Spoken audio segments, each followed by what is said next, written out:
Donc place maintenant à l'opération délicate, ce dégorgement manuel qui se fait rarement. Alors on y va. Me voici dans ma cave pour la préparation de la boxe du mois de mars. Donc ces fromages sont encore en affinage dans ma cave. Le bleu d'Auvergne, on le laisse dans son emballage d'origine et il s'affine tout tranquillement. Le nom bleu d'Auvergne vous dit quelque chose. On est au cœur de l'Auvergne, c'est un fromage bleu. Malheureusement, dès que vous achetez un bleu d'Auvergne, regardez bien ce qui est marqué. Fromage au lait cru entier. Vous allez peut-être trouver sur le marché des fromages au lait pasteurisé. Si vous voyez ça, mais fuyez le plus vite possible. N'achetez jamais un pareil fromage, c'est un fromage industriel, il n'y a aucun intérêt. C'est vraiment du lait cru qu'il faut. Quand il est fermier, vous savez qu'il est fabriqué à la ferme. Et là, on est chez la famille Pic. Ils font ce bleu fermier et les vaches. Dès que le printemps arrive, elles sont dehors, c'est l'herbe qui va donner le goût au fromage. Pendant l'hiver, c'est le foin de la grange, mais de leur propre foin qui va leur permettre de fabriquer ce magnifique produit que ce bleu d'Auvergne. Pour cette box, on aura aussi un produit moins connu, ça c'est le gâtinais. Le gâtinais, on est dans un fromage de chèvre, mais fabriqué un petit peu à la méthode du camembert. Donc on a quelque chose de crémeux avec ce goût de chèvre bien prononcé. Le troisième, on aura quelque chose que vous connaissez peut-être tous, c'est le brie à Savarin. Là, ils ont encore besoin de 10 jours d'affinage pour être parfait. Le champignon blanc, il sera aussi sur les côtés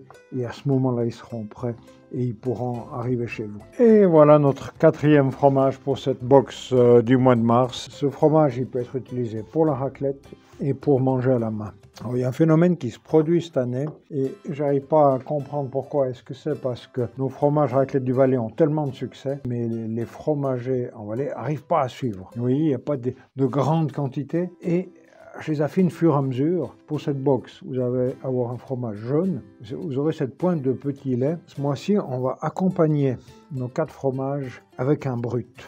Un brut de chez Germanier, fabriqué avec la méthode champenoise à la cave du tunnel. Ce qui sera intéressant, c'est qu'à la dégustation de ce brut, on a beaucoup d'acidité qui va ressortir et on va retrouver cette acidité dans les fromages, surtout dans ce fromage d'Ayen. Et sachez que les deux acidités, au lieu de s'amplifier, elles s'annulent. Donc ce sera vraiment fortement intéressant d'allier les deux. Toute l'histoire de l'élaboration de ce brut de la cave du tunnel est fort intéressante. On a la méthode champenoise, il y a toute une histoire. Donc c'est intéressant d'aller à la découverte de cette cave. Alors allons-y. Aujourd'hui, je me trouve à Comté, dans les caves du tunnel, en compagnie d'une véritable encyclopédie. C'est Bruno, œnologue depuis plus de 40 ans dans les caves du tunnel. Et on va parler ensemble de votre brut. Ce qui est très important, c'est le cépage qu'on emploie. Nous, on emploie les 100% de chardonnay, qui était planté assez haut au sommet des vignes. Donc du chardonnay le plus haut possible pour éviter qu'il fasse trop chaud. Donc le chardonnay arrive chez toi en cave. Quand il arrive là, on la verse sur un tapis roulant qui monte sur le pressoir. Tout délicatement. Exactement. On ne doit pas blesser le raisin. Donc c'est pour éviter l'oxydation. Donc le jus après part en cuve. Déjà là, tu fais un premier tri, tu ne prends pas la totalité de ce qui a été pressé.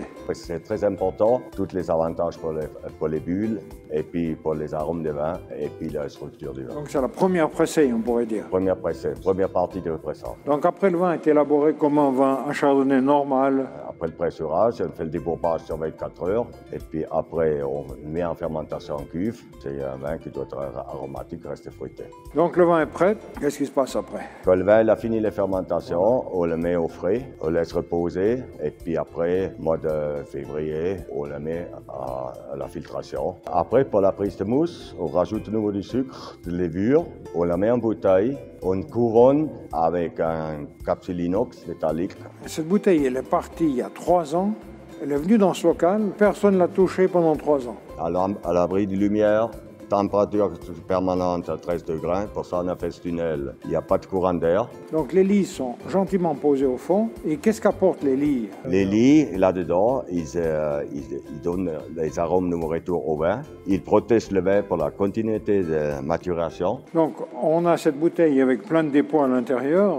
Il va falloir essayer de le sortir, ce dépôt, pour que le brut soit vraiment filtré naturellement. Alors on peut prendre des box là. On passe sur les gyropalettes. Donc ça, c'est une machine. Voilà, qui fait le remuage automatique. Après, on arrive au moment du dégorgement. On doit enlever ce dépôt au fond de bouteille. On va dégorger peut-être une manuellement. On va en tout cas essayer. La bouteille, elle est parfaite, brillante maintenant. Il y a de petits dépôts qui restent en bas au fond ici. Maintenant, ce que je passe au dégorgement, on doit enlever ces lits. Aujourd'hui, tu vas le tester comme ça manuellement, mais normalement, tu refroidis le goulot très très froid pour faire congeler ces lits, pour pouvoir les extraire plus facilement. Après, on peut tourner la bouteille et le glaçon, il va partir quand on arrache la capsule avec la pression de bouteille. Donc place maintenant à l'opération délicate, ce dégorgement manuel qui se fait rarement, et Bruno va le faire ça, mais Bruno m'a dit qu'il allait asperger partout, donc je m'en vais, je m'éloigne et je regarde Bruno travailler. Alors on y va. Alors voilà. C'est parti, ces petites machins.